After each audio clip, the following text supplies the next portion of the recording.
l'électorat et pour améliorer le fonctionnement et le rayonnement.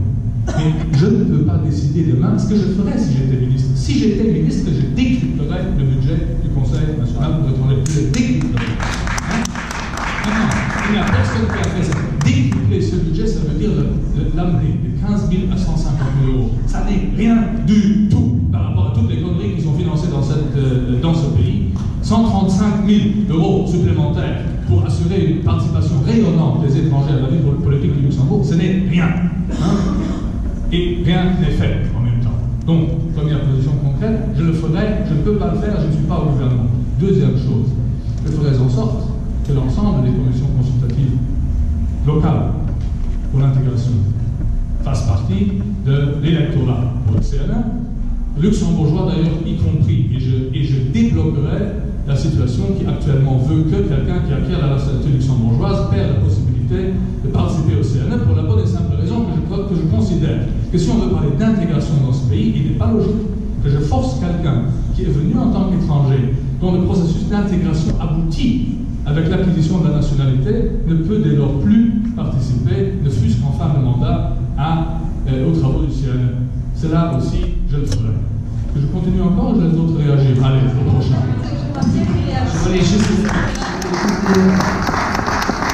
d'abord, c'est dommage que le CSA n'a pas déposé une proposition de loi. On aurait peut-être pu, en tant que parti de la majorité, la soutenir, mais je crois qu'on est maintenant tous, on est tous d'accord, oui, c'est vrai, on est tous d'accord ici qu'il faut plus de moyens, et là, 150 000 euros, ça ne suffira pas non plus. Il faut des locaux, il faut des professionnels. Mais bon, on est tous d'accord pour donner plus, et on va donner plus. Parce que je crois que dans le programme du gouvernement, il est inscrit qu'on va revoir cette loi, et on va la revoir ensemble, et j'espère qu'on va trouver. Et c'est très important que cette loi sur l'intégration, et comme toutes les lois, je suis souvent rapporteur sur les lois d'immigration, je plaide toujours pour un consensus politique. On ne va pas se diviser politiquement. Et j'espère que cette nouvelle loi sur l'intégration sera une loi où la société civile sera impliquée, où il y aura un dialogue entre les partis, qu'on puisse trouver une majorité, parce que quel sera le meilleur signe de donner à nos concitoyens non luxembourgeois, c'est de dire on ne se dispute pas sur votre tête et on va trouver un consensus, on va voter une loi ensemble. Et je suis sûr qu'avec vous, on trouvera un terrain d'entente. C'est ça que je voulais quand même dire. Merci beaucoup. Est-ce que le gouvernement n'a rien fait depuis 2013 pour améliorer le Conseil national pour l'étranger et son fonctionnement? D'abord, je suis un peu étonné par l'événement de M. Hagel. On a l'impression qu'il non, Ange, M. Ange, qui semble être en pleine campagne électorale nationale. Donc, il n'est pas en campagne électorale. Je suis quand même un peu surpris également la loi concernant le fonctionnement. Le Conseil national des étrangers a été publié en 2008. Et si ma mémoire est exacte, c'était une certaine Madame Marie Jacobs qui était en place à cette époque-là. Et si ma mémoire est encore exacte, c'était le CSFA qui était au pouvoir jusqu'en 2013. 2013 moins 8, ça fait 5. Donc nous avons également. Je trouve que c'est dangereux ce qu'on fait. Monsieur Hegel, pardonnez-moi, je vous ai également laissé parler. Non, monsieur Hegel, c'est moi.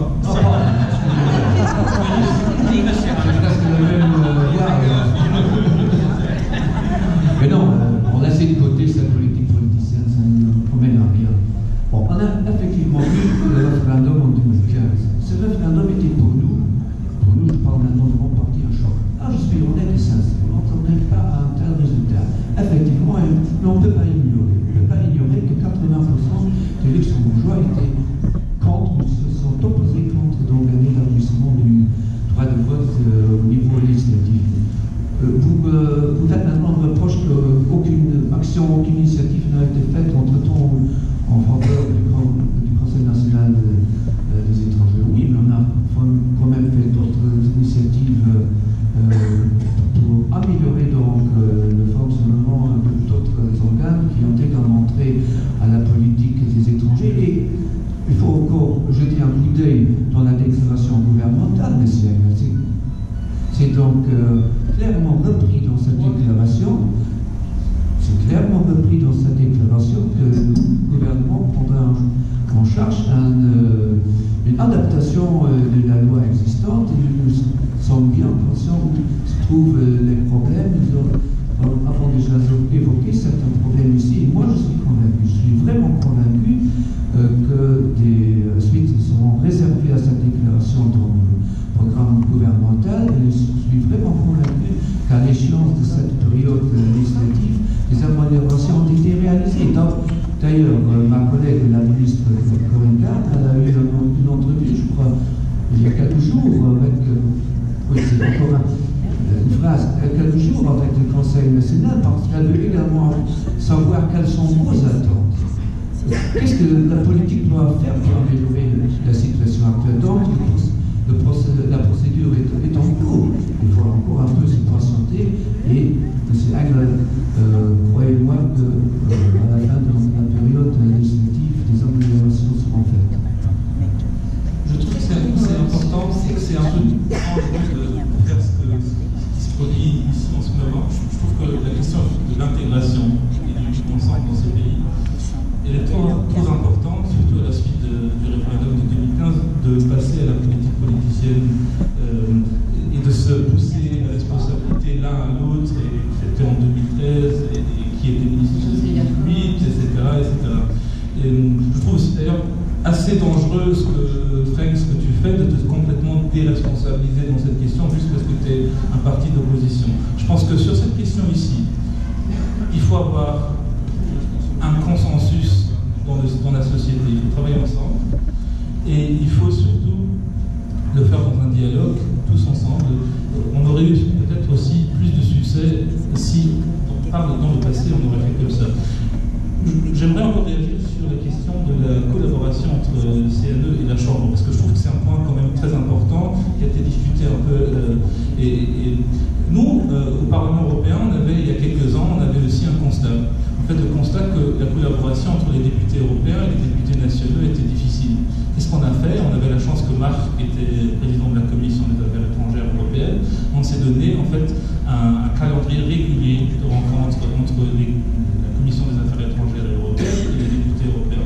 Je trouve que comme il y a 5 ou 6 plénières par an du CNE, pourquoi ne pas se donner un calendrier régulier de rencontres avant ou après les plénières entre la Chambre et le CNE? Je pense qu'avec Marc, qui est président de la commission de l'immigration, on pourrait peut-être avoir déjà un engagement aujourd'hui. On va appeler Max Hahn, peut-être demander à Gousti de le contacter. Et si on pourrait sortir avec cette proposition concrète, déjà aujourd'hui, je pense qu'on aurait bien travaillé aujourd'hui.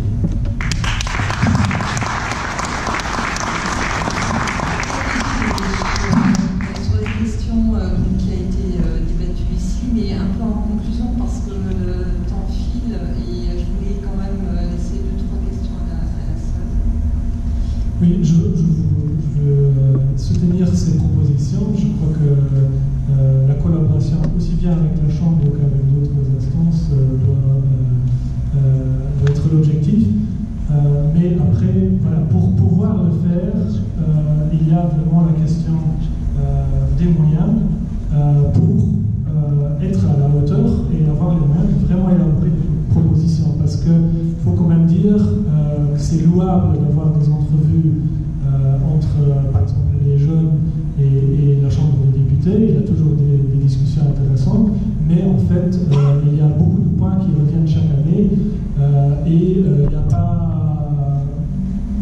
C'est pas toujours qu'il y a des choses qui sont faites avec ces points-là, et aussi le Parlement de jeunes n'a pas toujours l'impression que ces résolutions qu'ils reçoivent beaucoup de retours par rapport à ça. Mais il faut le tenter et il faut donner les moyens pour que c'est possible. Mais je veux encore aborder un point sur les candidats au sein du CNE, ceux qui peuvent être élus en fait. Il y a une partie de la population qui produit la richesse au Luxembourg qu'on oublie jusqu'à présent. C'est les frontaliers, c'est 50% des personnes salariées aussi ici au Luxembourg. On peut dire qu'ils sont membres des syndicats, on peut dire qu'ils sont peut-être affiliés et représentés. De frontaliers également, migrants et frontaliers.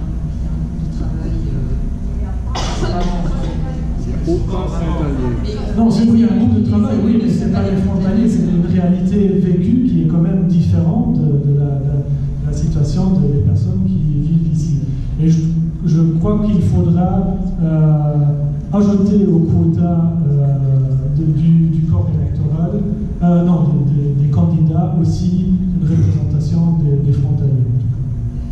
Alex Penning, vous aurez l'honneur de Merci. pas de clore, puisque en fait c'est maintenant. Mais concernant en fait comment faire maintenant, vous êtes un parti d'opposition. Oui, et on était d'opposition aussi d'ailleurs quand la loi a été votée en 2008, donc ce qui me facilite un peu la tâche par rapport à mes prédécesseurs ici, mais donc concrètement on entend une proposition de loi, on entend un projet de loi qui modifie le CAD parce qu'il doit être modifié. Je crois que ça c'est la conclusion qu'on peut tirer de ce débat. Tout le monde dit, bon, les opinions divergent sur la façon laquelle on le modifie sur les moyens financiers. Là, on peut encore débattre longtemps, mais on entend, notre parti, on entend les projets, les propositions, et on va prendre position. Mais donc, il y a tellement qui a été dit, il y a tellement de sujets qui ont été abordés dans tellement de détails dans le CAD, donc il faut effectivement clarifier les choses. Et d'ailleurs, et là, c'est plutôt plus.